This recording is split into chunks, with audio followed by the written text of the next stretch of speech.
Jesús sana a un paralítico. Habíamos dicho la porción particular, la que nosotros queríamos tomar en cuenta para el estudio de hoy, era la de Lucas capítulo 5, versículos 17 al 26. Vale la pena mencionar que la intención que nosotros tenemos en estas semanas es la de encontrar a la persona de nuestro Señor Jesucristo y qué fue lo que Él hacía, a dónde iba, con quién hablaba, cómo se comunicaba con la gente. Y esos detalles para nosotros son importantes porque también decíamos el problema de las iglesias, de todas las iglesias, no solo de la nuestra, es que decimos Jesucristo. Jesucristo es mi Salvador, Jesucristo es mi Señor, Jesucristo es el Dios que me ha dado el perdón de los pecados. Y cuando le preguntamos, ¿pero quién es Cristo? No sé. Lo único que sabemos es que murió en la cruz. Aparte de eso, no lo conocemos. ¿Cómo podría ser nuestro Salvador si no lo conocemos? Difícilmente. Y ese es el problema de las religiones, de ser religiosos. Pensamos que somos hijos de Dios, sentimos que somos hijos de Dios, pero no conocemos al Salvador. En ese esfuerzo, cada semana vamos viendo detalles de nuestro Señor Jesucristo. ¿Qué hizo? ¿Qué dijo? ¿Qué sintió? Jesús lloró, Jesús se entristeció, Jesús tuvo sed y pidió agua. Hemos hablado de esas cosas. ¿Y qué enseñanzas nos deja eso? Hoy día va a sanar a un paralítico. ¿Qué enseñanzas nos puede dejar eso? ¿Qué enseñanzas podría dejar para nosotros? No como una historia que escuchamos, como un relato que aprendemos, sino como una verdad escrita en la palabra del Señor que tiene la capacidad, el poder y la voluntad de Dios de transformarnos, de cambiarnos, de movernos, de liberarnos. Porque tenemos que decir que necesitamos ser liberados por nuestro Señor Jesucristo. Y en ese esfuerzo, el capítulo 5 del libro de Lucas, ahí en el versículo 17, dice así. Comencemos entonces los que tienen sus Biblias. El versículo 17, capítulo 5, libro de Lucas, dice: un día, mientras enseñaba, hablando de nuestro Señor Jesucristo, estaban sentados allí algunos fariseos y maestros de la ley. Nosotros ya sabemos, ¿no?, quiénes son los fariseos y maestros de la ley. Decíamos, los que asisten con frecuencia a la iglesia, ya distinguimos a los fariseos y los saduceos, ¿no? Fariseos son los que sí creen en la resurrección, los saduceos son los que no creen en la resurrección, pero todos ellos son sacerdotes del templo, ahí en Israel, en Jerusalén. Todos ellos, fariseos y saduceos, son sacerdotes del templo. Estaban sentados allí algunos fariseos y maestros de la ley, o sea, la gente que conocía y tenía autoridad de los asuntos religiosos del templo, estaban aquí escuchando las enseñanzas ¿de quién? De nuestro Señor Jesucristo. Pueden ver el cuadro ahí. Los fariseos, seguramente ellos son orgullosos y dicen: nosotros somos los maestros, nosotros enseñamos a los demás acerca de religión, de la ley y de Dios. Debe haber sido más o menos humillante para ellos ir a escuchar lo que otro enseña que no es fariseo. No funciona, ¿no? ¿Qué están haciendo ahí los fariseos y los maestros de la ley escuchando a Jesús? Ese es el cuadro. Así empezamos esta historia. Así vamos a empezar esta historia, con un cuadro extraño de los fariseos y los maestros de la ley escuchando lo que enseña nuestro Señor Jesucristo. De pronto, dice, maestros de la ley que habían venido de todas las aldeas de Galilea y de Judea. Claro, no hemos tenido clases aquí en esta iglesia de geografía bíblica. No tenemos ese privilegio. Pero los que más o menos conocen de geografía bíblica dirían que decir de Galilea y de Judea están hablando de toda la región de Israel. Vean, Les voy a leer otra vez el versículo, cosa que nosotros entramos más o menos en el cuadro, la imagen, el público, la situación de nuestro Señor Jesucristo en este primer versículo que estamos leyendo, en el cual el tema es Jesucristo sana a un paralítico.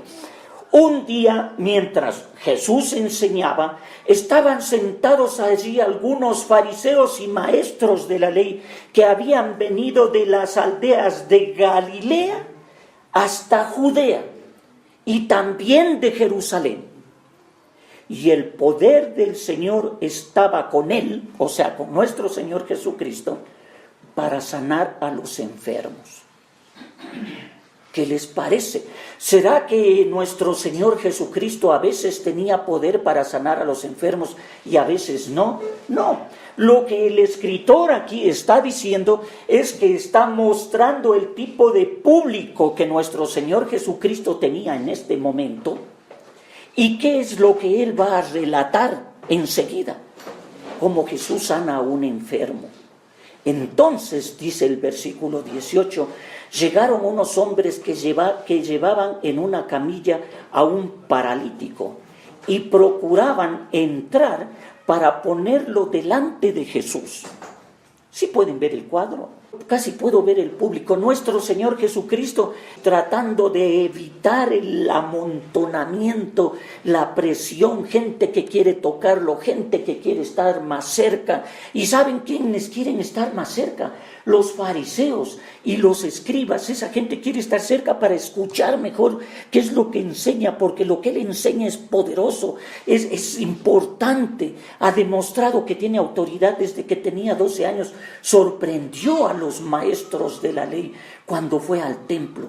Entiendo el amontonamiento y gente del mismo pueblo donde está nuestro Señor Jesucristo. Y veo la multitud afuera de la casa y nuestro Señor Jesucristo ahí en una especie de balconcito. Más o menos eran así las construcciones de las casas en Israel. Hace 2000 años era así. Se construían las casas no muy altas, con un pequeño porche afuera, porque como hacía mucho calor, la gente salía y se refrescaba ahí para que le dé el viento. Ahí estaba Jesucristo parado en el porche, en la parte esta saliente de la casa, con un pasamanos generalmente, y el resto de la gente está afuera alrededor queriendo escuchar. Y de pronto llegan unos hombres que llevan a un paralítico en una camilla, y claro, ¿cómo se acercan a Jesucristo? Ahora, los que han leído las costumbres judías, a mí me encanta leer eso, los que han visto lo de las costumbres judías, cómo construían las casas. Ahora los departamentos son de 2 pisos, 98 metros cuadrados, las escaleras para subir al segundo piso están en la sala, justo encima del baño, porque aprovechan las escaleras para el espacio de abajo, hacerlo el baño o bodega. Esa es la construcción de hoy día. Antes, en la antigüedad, se hacían las casas bajas, generalmente cuadradas, y el acceso al segundo piso o a la terraza era por afuera, por la parte de atrás. Uno, para ir a la parte de arriba de la casa, tenía que ir por la parte de atrás y ahí encontraba unas gradas sin pasamano. Eran muy inseguras, subía uno las gradas y ya estaba en el techo, en la terraza o en el segundo piso. Eso era. Así se construían las casas en los tiempos de nuestro Señor Jesucristo. Ahí sí tiene sentido lo siguiente de los versículos, cuando dice, les voy a leer el 18 otra vez, dice, entonces llegaron unos hombres que llevaban en una camilla a un paralítico y procuraron entrar para ponerlo delante de Jesús, pero no pudieron a causa de la multitud. Así que subieron a la azotea, dice el versículo 19. Ya entendemos bastante bien, ¿no? Bastante fácil. Se fueron por atrás de la casa, sí, subieron por las gradas y quedaron en la azotea. Dice, subieron a la azotea y separando las tejas lo bajaron a la camilla hasta ponerlo en medio de la gente frente a Jesús. Otra cosa que vale mencionar es que en esta parte donde está nuestro Señor Jesucristo, los techos no era como esto, no es que tuvieron que trabajar con combos y picos no. El techo en esos tiempos era una estera, porque estamos hablando de un lugar que era desértico, no llovía. En verdad lo que se cubrían era solo para el calor. Generalmente usaban esteras, le ponían un poco de tierra para evitar que pase la luz, y por si alguna vez caía algo de lluvia o rocío, le ponían unas tejas, que no son las tejas redondas que nosotros conocemos ahora, sino que le decían tejas a unas pequeñas piedrecillas planas, que les ponían una sobre otra a manera de teja. Eso era. Entonces, en verdad no fue difícil para ellos. Fueron a la azotea, llegaron a la parte donde Jesucristo estaba abajo, caminando sobre las vigas, aparentemente, levantaron esas piedrecillas, esas tejas, levantaron la estera y lo ponen frente a Jesús. Eso en verdad es lo que pasó. Eso sucedió. Ahora sí, vamos con el resto del relato que tiene que ver con la obra de nuestro Señor Jesucristo, con la fe de aquellos hombres. Cuando en el versículo 20 dice, al ver la fe de ellos, Jesús dijo, amigo, tus pecados son perdonados. Para mí suena más o menos raro ahí. Jesucristo es Dios. Hemos dicho eso. Jesucristo es Dios, Jesucristo sabe todas las cosas. ¿En busca de qué fue el hombre de la camilla y los amigos que lo bajaron? En busca de que le sane. Y nuestro Señor Jesucristo le queda viendo y le dice, tus pecados te son perdonados. No sé qué pensó ese hombre ahí en la camilla. No. No, los pecados. No, yo no quería eso. La cuestión de la camilla no era para esto, era que quiero caminar. ¿Se imaginan la reacción? Claro, al ver la fe de ellos, dice el versículo 20, nuestro Señor Jesucristo le dice, amigo, tus pecados te son perdonados. Se sucede aquí algo extrañísimo. El de la camilla sigue paralítico y está estremecido. Entre él ha de haber dicho, no, esto no.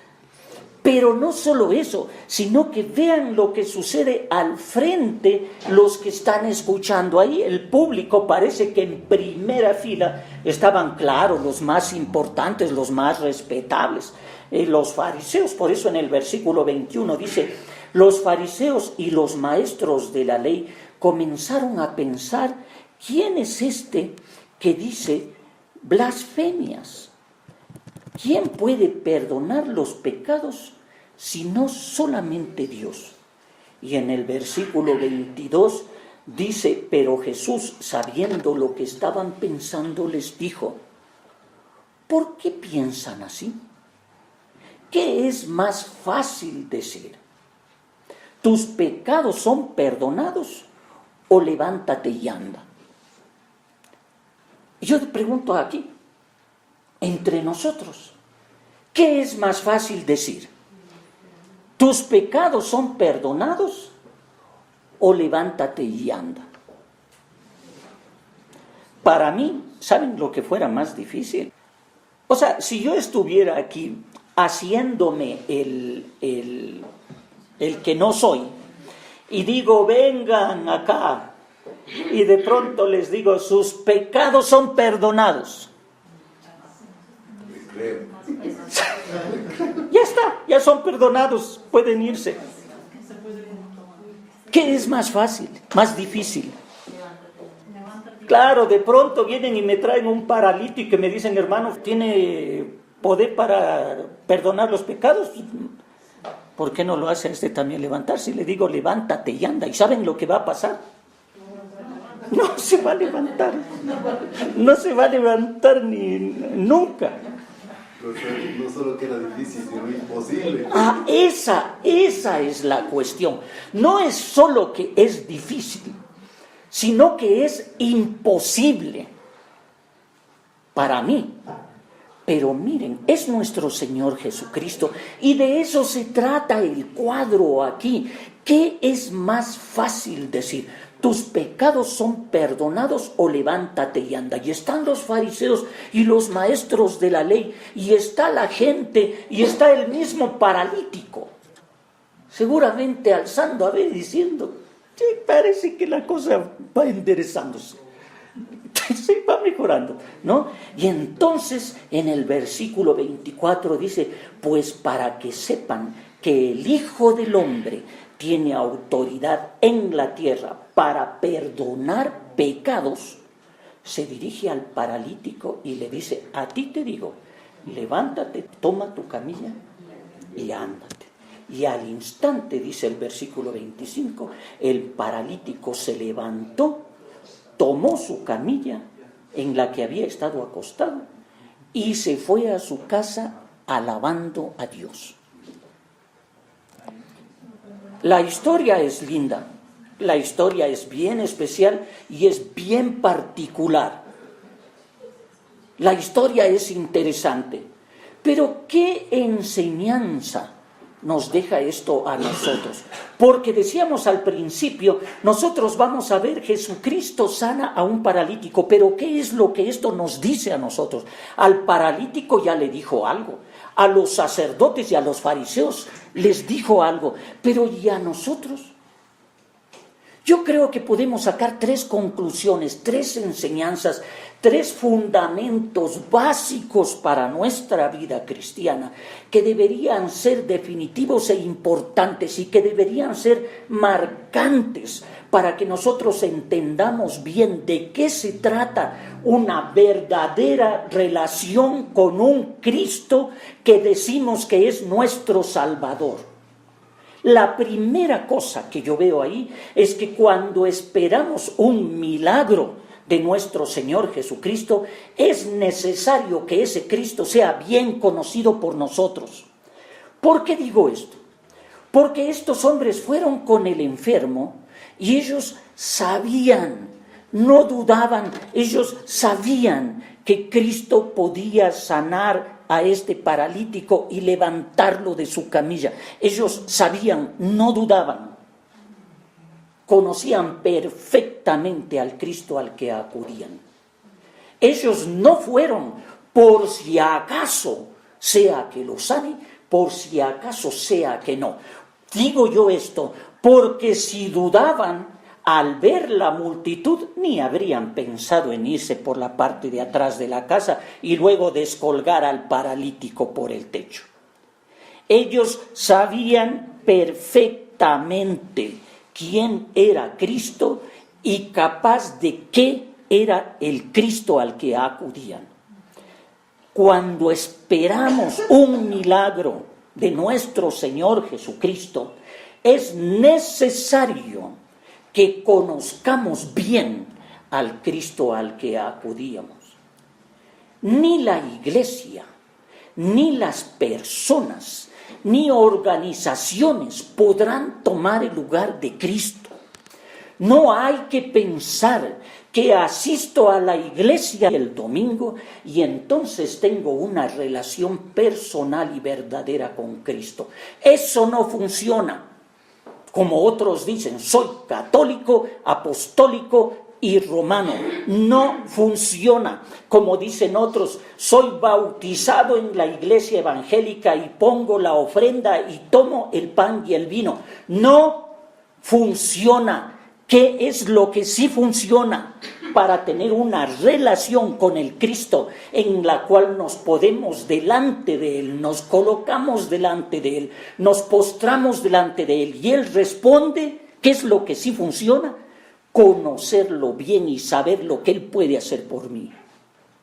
Primera cosa entonces, primera lección, en este relato de nuestro Señor Jesucristo frente al paralítico es el hecho de decir que necesitamos urgentemente conocer al Señor Jesucristo al cual acudimos si esperamos de Él algo, que en verdad lo primero que esperamos es ser salvos, perdonados de nuestros pecados, libres de la condenación y conducidos por la eternidad a la gloriosa salvación en la presencia del Padre.